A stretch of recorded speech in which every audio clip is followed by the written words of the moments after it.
Hello guys! Welcome back to my channel. Ngayon ay magluluto ako ng giniling na baboy na may gulay. Sa mainit na kawali, naglagay na ako ng mantika at nilagay ko na sinabay ko ang carrots at patatas. Hiniwa ko yan ng cubes or square na maliliit. At huwag mo munang hahaluin yan agad-agad kasi madudurog. Kaya mo muna na medyo mag-crisp yung ilalim, saka mo haluin. Isang medium size na patatas pala ang ginamit ko at kalahating carrots dahil malaki naman yung carrots na nabili ko. Naprito ko yung mga gulay for around 2 to 3 minutes. At pagkahango ko, inilagay ko naman yung atsuete na may lihiya. Magkahalo na yan nung binili ko sa palengke. Sa mahinang apoy lang dahil kailangan ko lang na ma-release yung kulay orange ng atsuete. Maganda kasi may atsuete kasi magiging matingkad yung kulay ng ating giniling. So, mix ko lang hanggang maging yellow or orange yung langis. So, ayan na nga. Dahil kulay orange na yung ating langis, tinanggal ko na yung mga atsuete seeds at ito yung mga ingredients na na-prepare ko. Nilagay ko na yung bawang, sibuyas, at yan na nga. Igigisa ko na itong bawang, sibuyas. Halu-haluin lang. Slightly brown ko na nagisa itong bawang at sibuyas. Ngayon naman ay isusunod ko ang giniling sa baboy. Hinugasan ko yan ng 3 beses hanggang mawala yung amoy dugo ng ating baboy. 2 beses ko yan pinagiling. Haluin lang yung ating giniling na baboy hanggang maging light brown. So, 2 beses kong pinagiling yan para medyo maliliit yung hiwa ng ating baboy compared doon sa 1 beses lang na giniling kasi magmumukha siyang spaghetti-like. Dahil medyo masabaw yung ating ginigisa, pinakati ko muna para mawala yung mga tubig. 1/4 pala ang timbang ng giniling na baboy na gamit ko sa paggigisa ko dito. So, halu-haluin lang.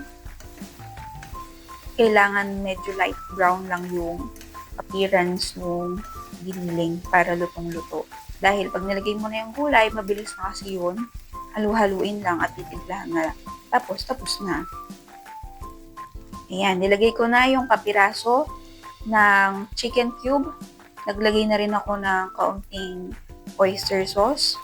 Hinalo ko itong mga ricado seasoning sa aking giniling na baboy.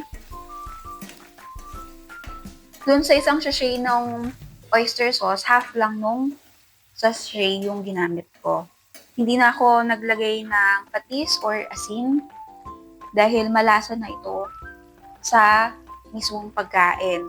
Tapos, naglagay na rin ako nung almost 100 grams ng tomato sauce. Haluin lang for around a minute lang. Makikita mo na kumakatas yung tomato sauce. Parang naghihiwala yung pagiging mantika nito. Ang bango niyan pati ng amoy. Halu-haluin lang yan para maiwasan yung pagkasunog ng tomato sauce. At dinadagdagan ko ng additional pa dahil gusto ko ng medyo saucy. Around 100 grams lang lahat-lahat ng tomato sauce na gamit ko.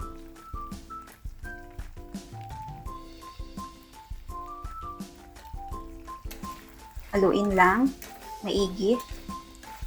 Nakita niyo naman guys na yung giniling na baboy ay hindi lumikit, pati yung ibang ricado dito sa kawali. So, ilalagay ko sa comment section or dun sa description yung link nitong stainless pan na nabili ko sa Shopee. Ayan, inilagay ko na yung pinarito kong patatas at carrots at inilagay ko na rin yung square size na bell pepper at nilagay ko na rin yung green peas. Ayan, halu-haluin lang. Tapos, simmer lang yan. Wala nang additional na pampaalat yan kasi nung tinikman ko na ay malasa na talaga at tama lang yung alat. Ayan, ang ganda niya na tingnan. Papakuluin ko lang to para sure ko lang na luto lahat ng mga rekadong nailagay ko. Dahil gusto kong isimmer pa, naglagay ako ng konting tubig at hinayaan kong kumulo. After nyan, hahanguin ko na. So, yun lang ang aking paraan na pagluluto ng giniling na baboy na may gulay. Thank you!